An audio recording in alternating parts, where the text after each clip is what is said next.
Hello students, current electricity class 12th के लिए MCQ हमने आपको पिछली लेक्चर्स में या वीडियो में 40 तक करा दिया था। 40 से आगे 41 से स्टार्ट करते हैं। तो स्टार्ट करिए। If copper wire is stretched to make it 0.1% longer, the percentage increase in resistance will be. तो इसे दो तरीके से कर सकते हैं, एक शॉर्ट मेथड है और एक आपका एरर ऑफ मेजरमेंट वाला मेथड से कह सकते हो, शॉर्ट मेथड, और दूसरा है लॉन्ग मेथड। पहले हम शॉर्ट मेथड से करके दिखाएंगे इसको। If a copper wire is stretched, stretch करने की कह रहे हैं, to make it 0.1% longer, the percentage increase in resistance will be. तो कैसे करेंगे कि ये एक हमारे पास वायर है, इस वायर की लेंथ L है, area of cross section A है और रेजिस्टेंस R मान लेते हैं, रेजिस्टिविटी रो है। तो resistance R is equal to rho L by A होगा। अब इस वायर को स्ट्रेच करके इसकी लेंथ को इन परसेंटेज में बढ़ा दिया उसने 0.1%, तो इसकी लेंथ को इंक्रीज कर दिया है। अब जरा सोचो, अगर इसकी लेंथ को हम इंक्रीज करेंगे तो इसका एरिया ऑफ क्रॉस सेक्शन होगा वो डिक्रीज हो जाएगा।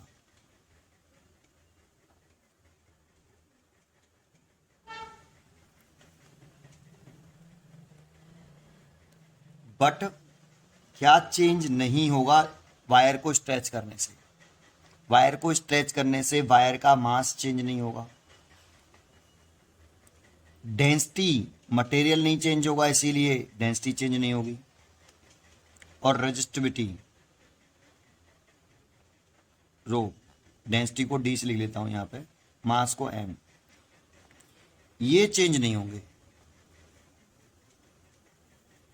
क्या हमने इस वायर को स्ट्रेच ही तो किया है, इसमें से काट के कुछ बाहर तो निकाला नहीं है, इसलिए इस वायर का स्ट्रेच करने से इस वायर के मास में कोई चेंज नहीं आएगा। और डेंसिटी मटेरियल की प्रॉपर्टी है एंड रेजिस्टिविटी भी मटेरियल की प्रॉपर्टी है, तो ये चेंज नहीं होंगी। तो हम ये कह सकते हैं कि density is equal to formula होता है मास ओवर वॉल्यूम, और वायर का वॉल्यूम लिखे हैं तो लिख सकते हैं A इंटू एल, और डेंसिटी लिख सकते हैं M over A L. Mass over volume, volume लिखना चाहते हैं इस वाले वायर का, तो इसका एरिया क्वेश्चन और लेंथ का मल्टीप्लाई करेंगे तो वॉल्यूम आ जाएगा। क्योंकि यहाँ एरिया चेंज हो रहा है और एरिया के बारे में क्वेश्चन में कोई जानकारी नहीं है, सो यहां से आप एरिया कैलकुलेट कर लो, और एरिया कैलकुलेट करें तो यहां से इसको इधर, इधर इसको इधर, तो M by D L. Then wire का जो रेजिस्टेंस होगा रो एल बाई ए होता है, रो एल ओवर ए की जगह पे पुट कर दें M over D L, D L ऊपर पहुंच जाएगा, तो resistance is equal to rho D L square by M. अब देखो, ये तो कांस्टेंट टर्म है, ये भी कांस्टेंट टर्म है, और मास भी कांस्टेंट टर्म है। स्ट्रेच करने से रेजिस्टिविटी में, डेंसिटी में और वायर के मास में कोई चेंज नहीं आएगा, सो ये कांस्टेंट है। स्ट्रेच करने से नहीं आएगा, तो आपको समझ में आया हो। लेकिन लेंथ में इंक्रीमेंट होगा तो area of cross section decrease होगा, इसीलिए मैंने ये एरिया ऑफ क्रॉस सेक्शन यहां से वैल्यू फाइंड आउट करी इस तरह से। अब आपको अगर एरर ऑफ मेजरमेंट वाला टॉपिक आता हो, तो रेजिस्टेंस में अगर हम इंक्रीजमेंट या डिक्रीमेंट, रेजिस्टेंस में इंक्रीमेंट होगा, लेंथ इंक्रीज हो रही है, तो वो निकालना चाहें तो परसेंटेज में निकाल सकते हो या फ्रैक्शन में निकाल सकते हो, तो 100 का मल्टीप्लाई करते थे। अब इसमें तो ये तो सारे टर्म कैसे हैं, कांस्टेंट है, तो इनको छोड़ दे देंगे, इनमें कोई चेंज ही नहीं आ रहा है, तो एरर ही नहीं होगा, कांस्टेंट टर्म है। और इसको ले सकते हो delta L by L into 100, और जो पावर आती है वो आगे आ जाती है। ये हम किस में करते थे, एरर ऑफ मेजरमेंट वाले टॉपिक में। और यहाँ आपको गिवन है कि जो लेंथ में इंक्रीमेंट हो रहा है परसेंटेज, तो उसे बोलेंगे delta L by L into 100। इसे आप बोल सकते हो परसेंटेज इंक्रीजिंग ऑफ लेंथ कितना है, इसकी वैल्यू कितनी रखी है 0.1%। तो आपको इसकी वैल्यू रखी है 0.1%, तो 2 इंटू 0.1%, तो ये हो गया 0.2%। और ये आ गया परसेंटेज इंक्रीजिंग ऑफ रेजिस्टेंस। तो परसेंटेज इंक्रीजिंग ऑफ रेजिस्टेंस की जो वैल्यू आ रही है वो 0.2%, 0.2%। इसलिए इसकी जो चॉइस हो जाएगी वो 0.8, नहीं सॉरी ये वाला है 0.2, 2 वोल्ट, 2, 1 और 0.1, तो 0.2%। ए चॉइस है, 41 का ए हो जाएगा, इज अ राइट आंसर। एक तो इस तरह से कर सकते थे, और एक इसका लेंथी मेथड होता है कि आप वॉल्यूम रिमेन सेम करके इसका एरिया प्रोसेसर निकाल लें, और एरिया ऑफ प्रोसेसर निकाल के आप इसका नया रेजिस्टेंस लिख लें, आर डैश बराबर rho L dash divide by A dash. फिर यहाँ पे आर डैश की value in term of R निकालें, फिर परसेंटेज इंक्रीजिंग या डिक्रीजिंग जो भी हो रहा हो उसके लिए फॉर्मूला लगा दें, change in resistance divide by initial resistance in 200, और लेंथी मेथड हो जाएगा। ये शॉर्ट मेथड होता है, ये ठीक है। चलिए, लेकिन ये मेथड हम जो अप्लाई कर सकते हैं वो तभी तक अप्लाई कर सकते हैं जब तक हमें जो परसेंटेज चेंज दे रखा है वो 5% से लेस या 5% के बराबर हो। इससे ज़्यादा होने पर ये वाला मेथड अप्लाई नहीं कर सकते। ठीक है, क्वेश्चन नंबर 42 दे देते हैं। Question number 42, according to Joule's law a potential difference across the conductor of material is resistivity rho remains constant। तो पोटेंशियल डिफरेंस है वो कांस्टेंट दे रखा है यहाँ पे। Then heat produce in the conductor is directly proportional to. देखो एक कंडक्टर है एक ये कंडक्टर मान लिया, चलो यहां से मान लेता हूँ, ये कंडक्टर है और इसकी रेजिस्टेंस है आपका, इसकी लेंथ है L, इसकी एरिया प्रोसन ए, रो रेजिस्टिविटी रो, और एक पोटेंशियल डिफरेंस लगाया है ये V, और ये जो पोटेंशियल डिफरेंस अप्लाइड किया है ये कांस्टेंट है। वो ये कह रहा है ये अगर कांस्टेंट हो, एक potential difference across a conductor of material resistivity, एक मटेरियल है जिसकी रेजिस्टिविटी रो है, उसके अक्रॉस एक पोटेंशियल डिफरेंस हम अप्लाई कर, then heat produce in the conductor in directly proportional. तो हीट प्रोड्यूस के देखो एक फॉर्मूला होता है I²RT, एक होता है VIT, और एक होता है V²T/R। ये हीट प्रोड्यूस के फॉर्मूले हैं आपके 3। अब बताओ आपको कौन सा अप्लाई करना चाहिए, क्योंकि क्वेश्चन में जानकारी पोटेंशियल डिफरेंस की है कि पोटेंशियल डिफरेंस कांस्टेंट है, करंट के बारे में कोई जानकारी नहीं है। सो हमें ये नहीं लगाना चाहिए, ये भी नहीं लगाना चाहिए, हमें ये लगाना चाहिए। अगर करंट कांस्टेंट कहता तो हमें ये लगाना चाहिए था, VI दोनों कांस्टेंट है तो ये लगाना चाहिए था, लेकिन यहाँ हमारा ये वाला फॉर्मूला लगाएंगे क्योंकि इसमें पोटेंशियल डिफरेंस कांस्टेंट दे रखा है। इसीलिए हीट प्रोड्यूस H बराबर V²T/R, और इस वायर का रेजिस्टेंस लिखना चाहें R तो वो रो L/A,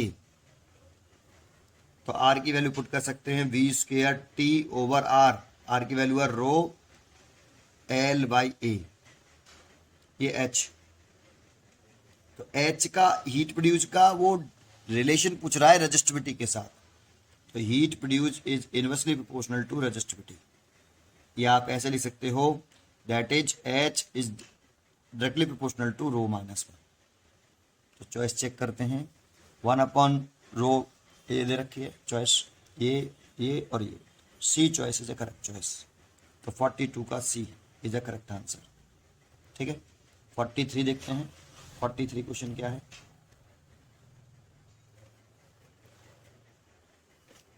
to bulb each marked 100 watt 220 volt are connected in series across 220 volt supply. The power consumption by the combination will be।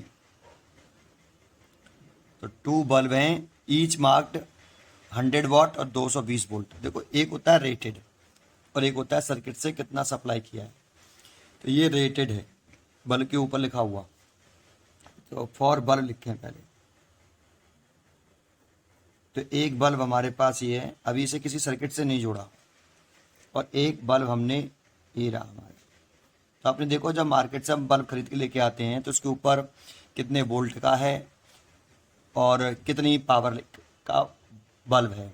तो इसमें लिखा हुआ है 100 वॉट, तो इसकी ये पावर है। इस पर रेटेड वोल्टेज है कि कितना ये वोल्टेज टॉलरेट कर सकता है, 220 वोल्ट, 220 वोल्ट। ऐसे इसके ऊपर पावर लिखी हुई है। 2 बल्ब हैं, इसे इसकी P1 है, दोनों बल्ब P2 है, ये भी 100 वॉट का है, सेम है, और रेटेड वोल्टेज इस पर भी 220 वोल्ट है।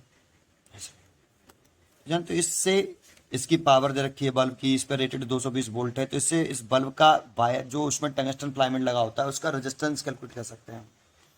बल्ब लिख रहा है तो रेजिस्टेंस कितना है इसका, तो रेजिस्टेंस निकाल सकते हैं P=V²/R से, और ये रेटेड वोल्टेज लिखेंगे। अभी बल्ब लिख रहे हैं, कोई सर्किट में इसे अप्लाई नहीं किया, इसे कोई सर्किट से वोल्टेज सप्लाई नहीं किया हमने।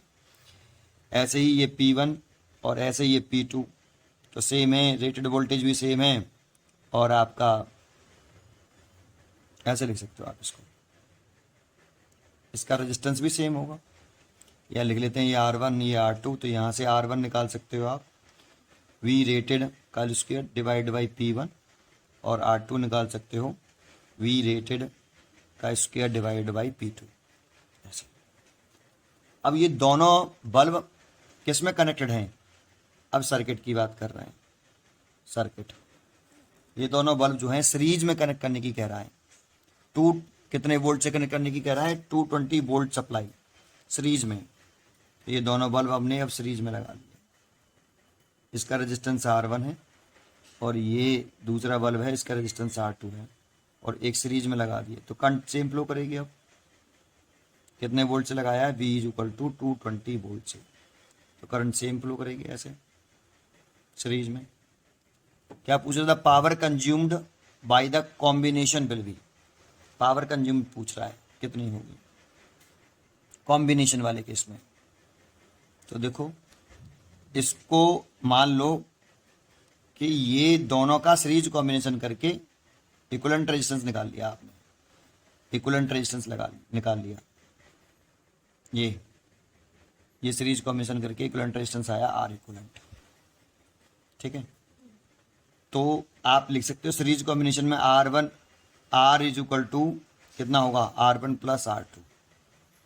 ऐसे जैसे आप ये लिखा ऐसे आप रेटेड वोल्टेज भी इसका रेजिस्टेंस भी लिख सकते हो, किसका, कंबाइंड रेजिस्टेंस, V रेटेड का square divide by combined power, कितनी पावर कॉम्बिनेशन में कंज्यूम करेगा ये, ऐसे।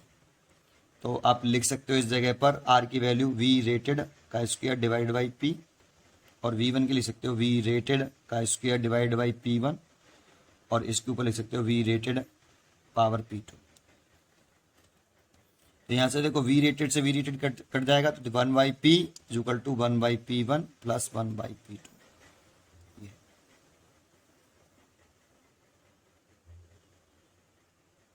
तो अब वैल्यू पुट कर दो, कंबाइंड वाले के पूछ रहा है, तो 1/P1 100 है और P2 भी 100 है, तो ये हो जाएगा 2/100, दैट मीन्स 1/50, 1/P, तो P की वैल्यू निकल आएगी आपकी 50 वॉट। इतनी पावर कंज्यूम करेगा सीरीज में। अब यही क्वेश्चन फिर दोबारा से रिपीट किया है 44 में, 100 इसमें 50 वॉट आ गई, सी चॉइस है 43 का सी, है ना।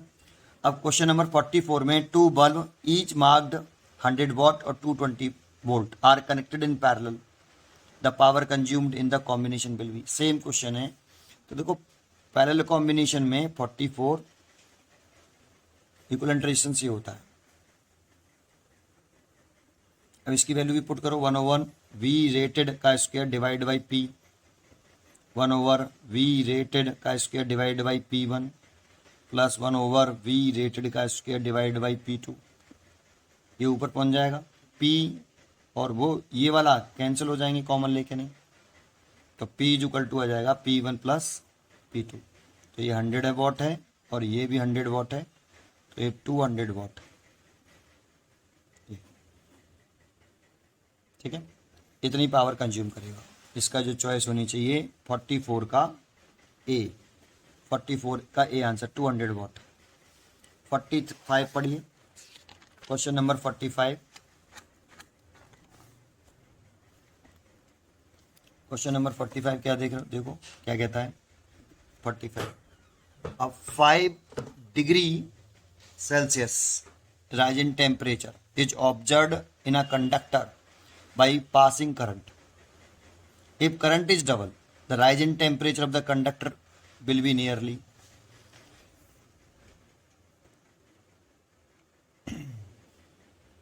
देखो एक कंडक्टर है,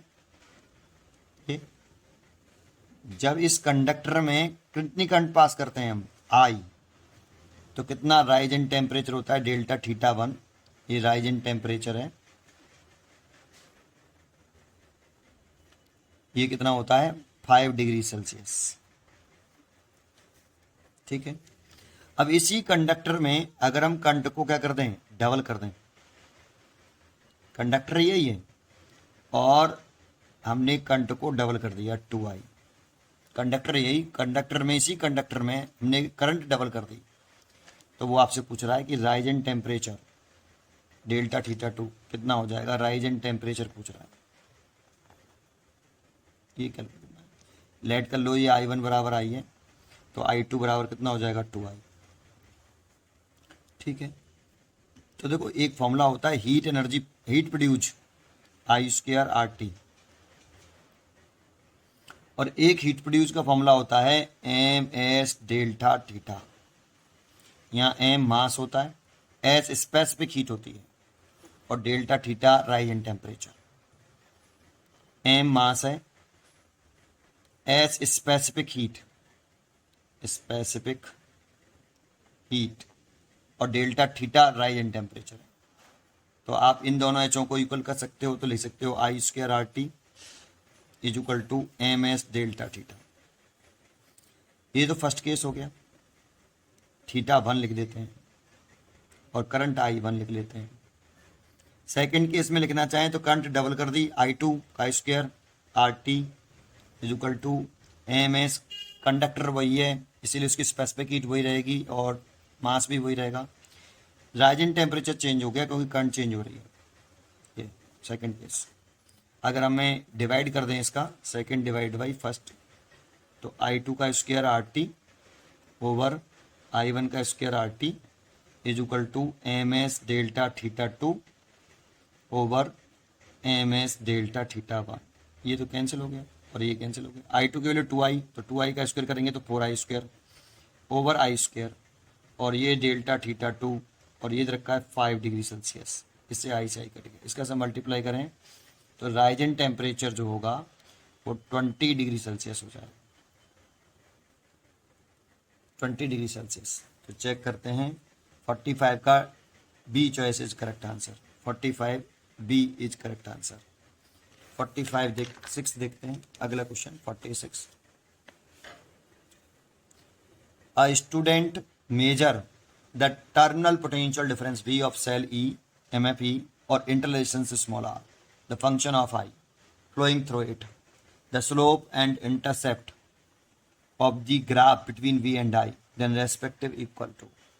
देखो ये क्वेश्चन मैं इंडिविजुअली बना चुका हूँ, है ना, आप यूट्यूब पे देखोगे तो थंबनेल में भी यही डला है और थंबनेल पे यही डला है, तो इसका जो आंसर है मैंने बनाया है पूरा, ये एक इंडिविजुअली क्वेश्चन बनाया है ये। तो इसका जो वाई इंटरसेप्ट होता है, वाई स्लोप एंड इंटरसेप्ट पूछ रहा है, तो स्लोप जो होता है वो तो माइनस के आर होता है इंटरलेशंस के बराबर, और वाई इंटरसेप्ट जो होता है इसका वो आपका ईएमएफ के इक्वल होता है। इसकी चॉइस ए होगी 46 का ए। आप उस क्वेश्चन को इंडिविजुअली देखोगे तो थंबनेल में यही डायग्राम बना हुआ है, चॉइस भी दे रखी है वहाँ पर, मिल जाएगा, करंट इलेक्ट्रिसिटी में ही देख लोगे, करंट इलेक्ट्रिसिटी में मिल जाएगा 46 का ए, ठीक है 46 का ए। 47 देखते हैं, 47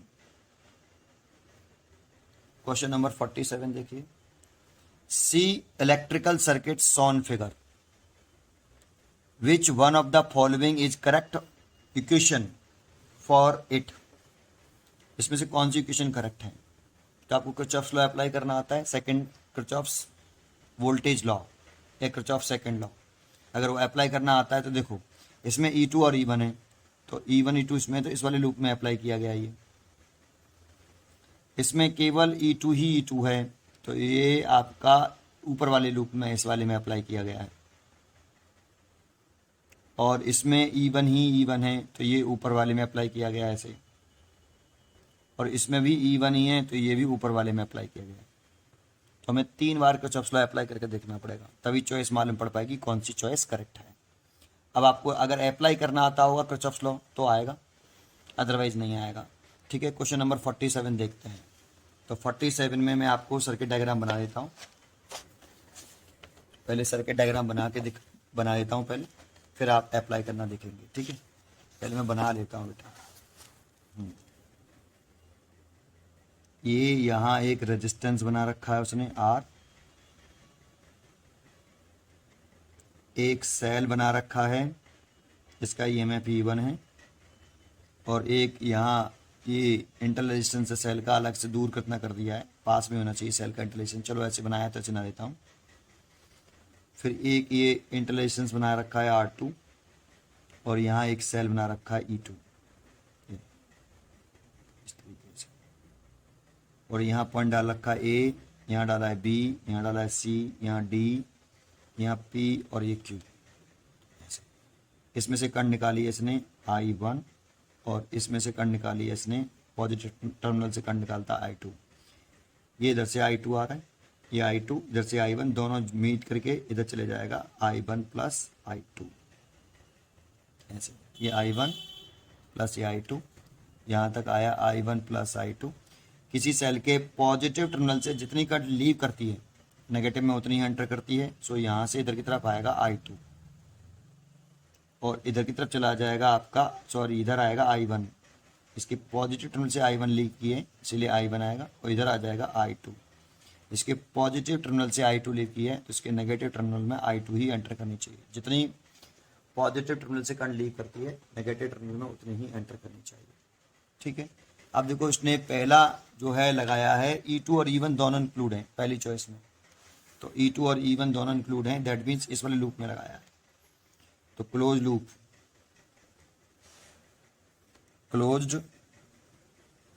लूप ABCD ए, किरचॉफ्स लॉ अप्लाई किए। मान लो मैंने A से स्टार्ट किया, आप किसी भी पॉइंट से स्टार्ट कर सकते हो, A से B से C से D से, जिस पॉइंट से स्टार्ट करते हैं उस पॉइंट का पोटेंशियल लिख देते हैं। तो लिख दिया मैंने VA। क्लॉकवाइज भी चल सकते हो आप, और एंटी क्लॉकवाइज भी चल सकते हो, मैं एंटी क्लॉकवाइज चल रहा हूँ, जैसे मर्जी हो बस चल सकते हो, कोई फर्क नहीं पड़ता। तो VA से चलना शुरू किया ऐसे। जब करंट के अपोजिट डायरेक्शन में चलते हैं रेजिस्टेंस में करंट के अपोजिट डायरेक्शन में चलते हैं तो प्लस आता है, तो plus current into resistance I2 R2। Cell में जब हम करंट की डायरेक्शन से नहीं चेक करते, सेल में +2 माइनस चलते हैं तो माइनस आता है E2। यहाँ आ गए, करंट की डायरेक्शन में चल रहे हैं इसीलिए माइनस आएगा I1 R1, नेगेटिव से पॉजिटिव टर्म चल रहे हैं तो प्लस आएगा E1, और जिस पॉइंट पर स्टॉप करते हैं इज इक्वल टू लगा के उस पॉइंट का पोटेंशियल लिख देते हैं। जिस पॉइंट से चलना स्टार्ट करिए उस पॉइंट का पोटेंशियल लिखिए, फिर चलते जाइए, साइन कन्वेंशन के अकॉर्डिंग साइन लगाइए, फिर जिस पॉइंट पर स्टॉप करोगे इज इक्वल टू लगा के उस पॉइंट का पोटेंशियल लिख देंगे। तो VA से स्टार्ट किया, VA पे खत्म कर दिया, ये कैंसिल। तो देखो ये I2 R2 माइनस के E2 माइनस का I1 R1 प्लस का E1 is equal to 0। Choice check करते हैं क्या ये चॉइस है, E2 है प्लस का, चलो वो प्लस का हो सकता है, इधर को ले आएंगे तो E2 प्लस का हो जाएगा। I2 R2 है माइनस का, तो इसको इधर ले आएंगे तो I2 R2 माइनस का हो जाएगा। E1 प्लस का है, E1 को इधर ले आएंगे तो ये माइनस का हो जाएगा। और I1 R1 है वो माइनस का है, लेकिन इधर लेके आएंगे तो प्लस का हो जाएगा। देखो इन सबको उधर ले जाओ आप, तो इस साइड में ले जाओगे तो E2 प्लस का हो जाएगा, E1 माइनस का हो जाएगा, I2 R2 आपका माइनस का हो जाएगा, और I1 R1 प्लस का हो जाएगा, इज इक्वल टू 0। भाई माइनस साइन का मल्टीप्लाई कर दो, ये प्लस का हो गया, ये माइनस का, ये जो माइनस, ये माइनस का हो गया, ये प्लस का हो गया, इज इक्वल टू 0। क्या यही चॉइस करेक्ट है? देखिए तो चॉइस है E2, आपका E2 है प्लस का फर्स्ट चॉइस में, I2 R2 है माइनस का, ठीक है, E1 माइनस का है, और I1 R1 माइनस का दे रखा है वहाँ पर, यहाँ पर प्लस का है, यहाँ पर प्लस का है। देखो I1 R1 माइनस का दे रखा है, इसीलिए रॉन्ग चॉइस, 47 का a choice is wrong answer. अब देखो सेकंड चॉइस है, इसमें E2 वाले में लगाया है, लूप E2 में लगा रहे हैं, तो E2 में हम अप्लाई करके देखते हैं। तो अगर हम E2 में अप्लाई करें, E2 मतलब सेल E2 के लिए E1 नहीं आना चाहिए उसमें, तो हम बड़े वाले लूप में लगाएंगे, इस वाले बड़े वाले लूप में। तो मैं इसको यहाँ लगाता हूँ, यहाँ इस जगह पे, ठीक है, क्योंकि ऊपर लगाऊंगा तो आपको डायग्राम नहीं दिखेगा, रुक जाओ, बस यहाँ लगा देते हैं। तो कौन से लूप में लगा रहे हैं? PQ close loop, PQ BCDAP, इस वाले लूप में लगा रहे हैं, इस वाले। तो एंटी क्लॉकवाइज चल रहा हूँ मैं, और P से चलना स्टार्ट कर रहा है, तो P पॉइंट का पोटेंशियल लिख देंगे VP। एच चलना शुरू किया, कंड की अपोजिट डायरेक्शन में चल रहे हैं, इसीलिए प्लस आएगा, I2 R2। पॉजिटिव से नेगेटिव चलते हैं तो माइनस आता है, E2, ऐसे गए। करंट की अपोजिट डायरेक्शन में चल रहे हैं तो प्लस का आएगा, I1 plus I2 into R, और वापस स्टॉप हुए तो is equal to VP, VP से VP cancel, I2 R2 minus का E2 प्लस का I1 I2 multiplied by R is equal to 0। Check करते हैं चॉइस, E2 माइनस का है, ठीक है, लेकिन I1 प्लस I2 जो है, देखो I1 E2 माइनस का है, लेकिन माइनस का I1 plus I2 R, E2 minus का, लेकिन ये भी माइनस का है, लेकिन इसमें E2 माइनस का है, लेकिन ये इसके साथ पॉजिटिव आ रहा है। सो ये भी रॉन्ग चॉइस है, ये भी कंप्लीट नहीं बन रही। अब थर्ड चॉइस देखते हैं, उसमें है E1, केवल E1 वाला है, तो E1 वाले में लगाना है, E1 वाले में लगाना है, दैट मीन्स हमें लगाना है क्लोज लूप, PABQ P, इसमें केवल आपका E1 सेल इंक्लूड है, तो इसमें P से स्टार्ट कर दिया, तो P पॉइंट का पोटेंशियल लिखा, ऐसे चल लेते हैं एंटी क्लॉकवाइज ही, क्लॉकवाइज भी चल सकते हो, उससे कोई फर्क नहीं पड़ेगा।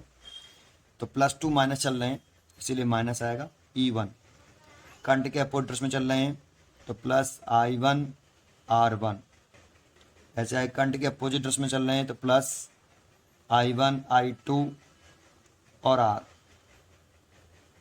और स्टॉप कर दिया VP पे, तो VP से VP कट गया, तो माइनस का E1 प्लस का I1 R1 प्लस का I1 plus I2 multiplied by R is equal to 0।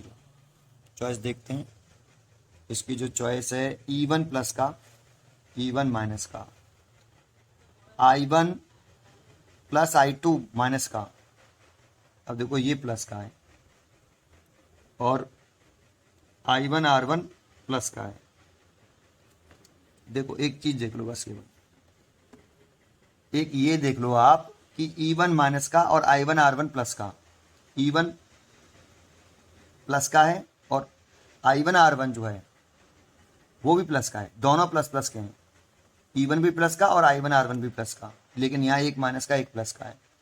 अगर आप दूसरी साइड में भी ले जाओगे तो ये वाला प्लस का हो जाएगा, ये माइनस का हो जाएगा, इसीलिए ये चॉइस भी करेक्ट नहीं है, सी चॉइस और रॉन्ग चॉइस। डी चॉइस देखते हैं, डी वाली इसमें क्या है, डी वाली किसके साथ है, E1 के साथ है, तो इसको भी चेक कर लो, बस डी यही हो गया, E1 के साथ ये E1 प्लस का है, E1 प्लस का है, और I1 माइनस R1 माइनस का है। तो देखो अगर हम इसको, सॉरी इस वाले को इधर ले आए, E1 प्लस का हो गया माइनस, इसको उधर ले गए तो ये I1 R1 हो गया और ये वाला भी माइनस का हो गया, I1 + I2 R = 0। अब देखो ये चॉइस हो गई, E1 प्लस का है और I1 R1 माइनस का है और ये माइनस का है, देख लेना। अब देखो E1 प्लस का है और I1R1 भी माइनस का है, E1 ही प्लस का है, बाकी के दोनों माइनस के हैं, बराबर 0। इसीलिए यही choice is correct choice, D choice की करेक्ट है, डी चॉइस करेक्ट है, तो D is a correct choice. ठीक है, क्वेश्चन नंबर 48 देखते हैं। क्वेश्चन नंबर 48 क्या है?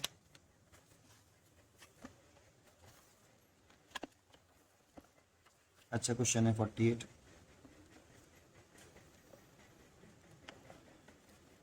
Resistance of a mercury, resistance of mercury column in cylinder container is R.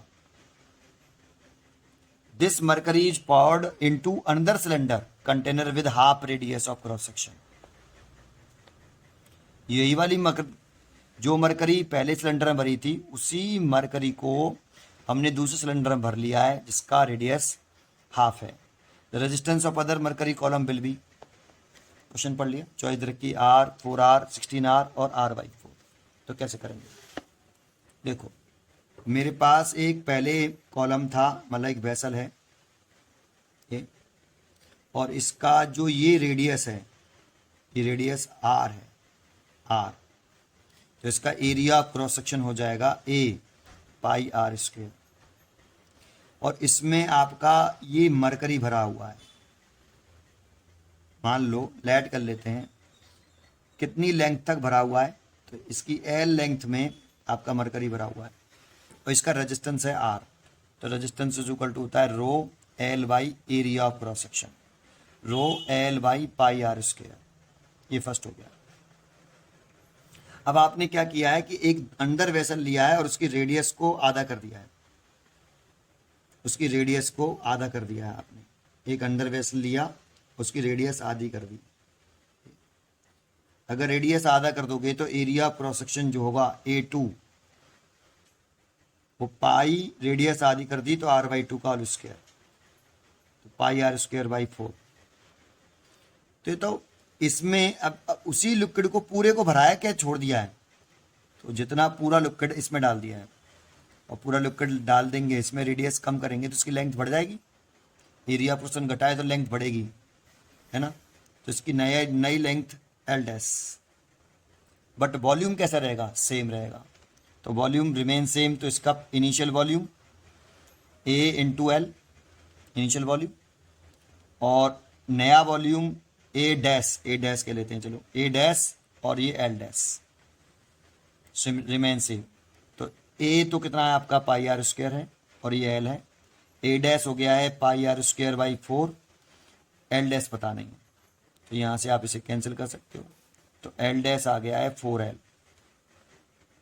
तो न्यू रेजिस्टेंस R' लिखें तो रेजिस्टिविटी तो चेंज हुई नहीं, मरकरी ही भरा है, लेंथ चेंज हो गई है L', एरिया प्रोसेसन चेंज हो गया है।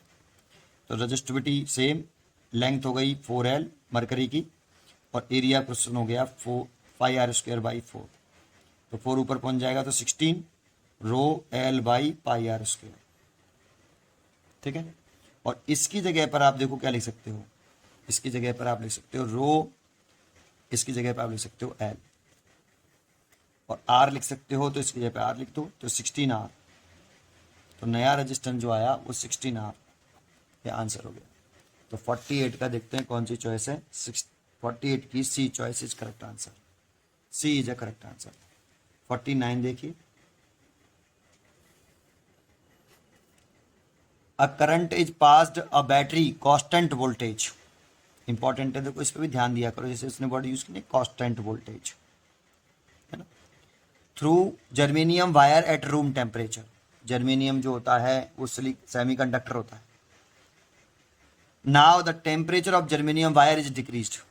अगर जर्मेनियम का टेम्परेचर डिक्रीज कर दें, मतलब सेमीकंडक्टर का टेम्परेचर डिक्रीज कर दें, the reading of ammeter, ammeter read करता है करंट। तो देखो एक यहां पर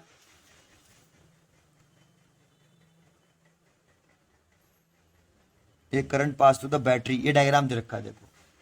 ये जो रेजिस्टेंस है ना आपका, ये वायर है वो जर्मेनियम का है, इस जर्मेनियम का रेजिस्टेंस है। और यहाँ एक बैटरी लगाई है कांस्टेंट वोल्टेज की, इंपॉर्टेंट है, वी कैसा है यहाँ, कांस्टेंट बोल रहा है, कांस्टेंट। और ये यहाँ पे एमीटर लगा रखा है। अब कह रहा है इसका टेम्परेचर, जर्मेनियम वायर का टेम्परेचर कम कर दें, टेम्परेचर डिक्रीज करने की कह रहा है, तो एमीटर की रीडिंग पर क्या इफेक्ट पड़ेगा, वो क्वेश्चन पूछ रहा है। ओके, तो देखो V बराबर यहाँ पे I इज इक्वल टू लिखेंगे, इसमें जो करंट फ्लो कर रही है I इज इक्वल टू ऐसे, तो I इज इक्वल टू लिखेंगे कितना, total voltage over total resistance, V बराबर I R, तो I बराबर V अपॉन R। तो V तो कांस्टेंट है, तो रेजिस्टेंस पर अगर कोई टेम्परेचर का इफेक्ट पड़ेगा तो करंट में चेंज आएगा। रीडिंग मीटर इसी करंट I को रीड करेगा ये एमीटर। और रेजिस्टेंस ऑफ सेमीकंडक्टर फॉर्मूला होता है R बराबर ml over N U square tau A. तो टेम्परेचर डिक्रीज करने से, जो टेम्परेचर डिक्रीज करेंगे तो इसका एन जो होगा, number of free electron per unit volume, इसको बोलते हैं number of free electron per unit volume, ये घट जाएंगे, ये घटेंगे। जैसे तो जब टेम्परेचर बढ़ाते हैं तो टेम्परेचर बढ़ाने से सेमीकंडक्टर में जो कोवालेंट बॉन्ड होते हैं वो ब्रेक होते हैं, और उसके ब्रेक होने से क्या होता है, number of free electron per unit volume, charge carrier बढ़ते हैं, और चार्ज कैरियर बढ़ते हैं, लेकिन यहाँ टेम्परेचर डिक्रीज कर रहा है, तो टेम्परेचर डिक्रीज करने से उस सेमीकंडक्टर जो होगा उसमें कोवालेंट बॉन्ड ब्रेक होने की जो टेंडेंसी है वो कम हो जाएगी। उसकी वजह से क्या होगा कि उसमें नंबर ऑफ फ्री इलेक्ट्रॉन जो होंगे वो कम हो जाएंगे, और नंबर ऑफ फ्री इलेक्ट्रॉन जो हैं वो अगर कम होंगे तो एन डिक्रीज होने से इसका रेजिस्टेंस इंक्रीज हो जाएगा, और रेजिस्टेंस इंक्रीज होने से करंट डिक्रीज हो जाएगी, तो एमीटर की रीडिंग डिक्रीज हो जाएगी। एमीटर की रीडिंग क्या हो जाएगी, डिक्रीज। तो इसका B choice is correct answer. Increase decrease, ammeter की रीडिंग पूछ रहा है, इंक्रीज डिक्रीज तो डिक्रीज, 49 का बी। 50 अगर बात करें, 50 क्वेश्चन क्या है, एक स्टडी करंट है flow in the metallic conductor of non uniform cross section. तो स्टडी का मतलब होता है कांस्टेंट करंट। एक non uniform area of cross section का क्या है, आपका कंडक्टर है ऐसे, यहाँ एरिया ऑफ क्रॉस सेक्शन ज़्यादा है सबसे, और यहाँ एरिया ऑफ क्रॉस सेक्शन सबसे कम है। इसमें कैसी करंट कंडक्ट कर रही है, स्टडी करंट मतलब कांस्टेंट करंट। स्टडी का मतलब एक सेकंड में फ्लो करने वाला जो चार्ज है वो कांस्टेंट है, फ्लोइंग चार्ज पर नो टाइम कांस्टेंट है। अगर ये कांस्टेंट हो, एक सेकंड में किसी भी क्रॉस सेक्शनल एरिया से फ्लो करने वाला चार्ज कांस्टेंट हो, तो उसे बोलते हैं study current, that means I constant. तो इसमें करंट तो कांस्टेंट है बेटा, यहाँ पर भी करंट I1 एंटर करेगी तो I1 ही लीव करेगी, तो I कांस्टेंट है बेटा, वो लिख दिया मैंने I कांस्टेंट। ठीक है, अब क्या पूछ रहा है, the quantities constant along the length of the conductor is are. कौन सी क्वांटिटी कांस्टेंट है, तो एक क्वेश्चन में चॉइस रखी है, इलेक्ट्रिक फील्ड कह रहा है, ड्रिफ्ट स्पीड कह रहा है, और करंट डेंसिटी भी कह रहा है। तो 3-4 चीज़ें दे रखी हैं, तो जरा देखो। पहले मैं आपको बताता हूं करंट डेंसिटी के बारे में। करंट डेंसिटी, इसका फॉर्मूला होता है J current flowing per unit normal area of cross section, ऐसे। अब देखो करंट तो कैसी है, कांस्टेंट है, अगर आई कांस्टेंट होगी तो जे का एरिया ऑफ क्रॉस सेक्शन के साथ इनवर्स रिलेशन है, और एरिया क्या है यहाँ पे चेंज हो रहा है, A1 यहाँ कम है और A2 ज़्यादा है, तो that is area of cross section जितना ज़्यादा हुआ करंट डेंसिटी उतनी कम होगी, J1 is greater than J2, तो करंट डेंसिटी तो चेंज होगी। दूसरा पूछ रहा है इलेक्ट्रिक फील्ड के बारे में, तो आपने पढ़ा हो J बराबर सिग्मा E, ये करंट डेंसिटी, ये ओम्स लॉ होता है वेक्टर फॉर्म, ये वेक्टर फॉर्म होती है ओम्स लॉ की, J बराबर सिग्मा E। ये तो कंडक्टिविटी है, जो टेम्परेचर पर डिपेंड करती है, तो टेम्परेचर तो चेंज ही नहीं कर रहे हैं हम यहाँ पे, है ना। और मटेरियल पर डिपेंड करती है, नेचर ऑफ मटेरियल। कंडक्टिविटी जो होती है टेम्परेचर और नेचर ऑफ मटेरियल पर डिपेंड करती है ओनली, लेंथ से और एरिया ऑफ क्रॉस सेक्शन से इंडिपेंडेंट होती है, क्योंकि कंडक्टिविटी का रिलेशन रजिस्टिविटी के साथ होता है, और रजिस्टिविटी जो है लेंथ और एरिया ऑफ क्रॉस सेक्शन से इंडिपेंडेंट होती है। तो ये तो कांस्टेंट हो गई। अगर करंट डेंसिटी चेंज हो रही है तो इलेक्ट्रिक फील्ड भी उसी हिसाब से चेंज होगी। तो यहाँ ई भी क्या होगा, चेंज। ई भी क्या हो जाएगी, चेंज, कांस्टेंट नहीं रहेगी। थर्ड है ड्रिफ्ट वेलोसिटी, तो आई बराबर आपने पढ़ा n e A v d. तो यहाँ से अगर ड्रिफ्ट वेलोसिटी निकाल रहा हूँ तो आई ओवर एन ई ए ये, और ये देख रहे हैं तो यहाँ ड्रिफ्ट वेलोसिटी जो है वो एरिया ऑफ क्रॉस सेक्शन के साथ इनवर्स रिलेशन है, और एरिया ऑफ क्रॉस चेंज हो रहा है तो ड्रिफ्ट वेलोसिटी भी चेंज होगी। सो केवल एक ही फैक्टर है जो कांस्टेंट है यहाँ, और वो कौन है, करंट। तो लिख रहे हैं करंट ओनली, इसकी चॉइस होनी चाहिए करंट ओनली। ठीक है, थैंक यू, पढ़ते रहिए एंड खुश रहिए।